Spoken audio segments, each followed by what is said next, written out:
a wily, pipe-smoking, elven-blooded lore master of the White Council and noted opponent of hereditary monarchy, was teaching a class on Morgoth, a known rebel against the Valar. Before this lesson may begin, you must bow your heads and swear fealty to the Dark Lord and accept that he was the mightiest of the Aenor, even greater than Eru-Iluvatar himself.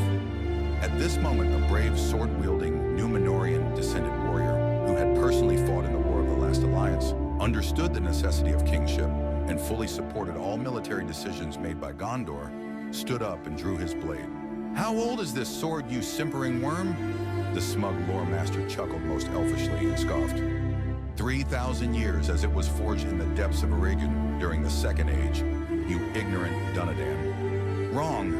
It has been but 6,000 years since Eru shaped the world. If your so-called ages were true, then this sword should have turned to rust by now. The lore master was visibly shaken and dropped his quill and copy of the Silmarillion, a revisionist history. He fled the halls of learning in tears, wailing in tongues unknown, save to the elves, who had abandoned Middle-earth for the Undying Lands. The same tears the elves weep when they mourn the passing of their so-called Golden Age, while sneering at the honest toil of men who build kingdoms with their own hands instead of crying to the Valar for help. There is no doubt that at this moment, the lore master, Althendil of Lindon, wished he had pledged himself to the rightful king of Gondor instead of prattling about alternative interpretations of Númenórean decline. He wished too that he had a sword of his own to end his shame, but he himself had argued for the disarmament of the free peoples.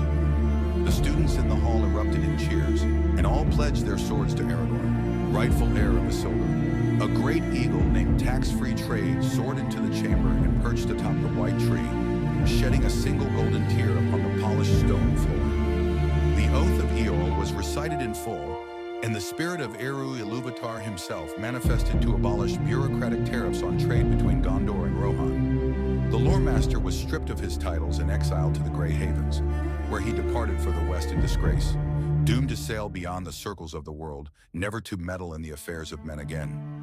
Thus did wisdom and valor triumph in Middle-earth. Strength to the west,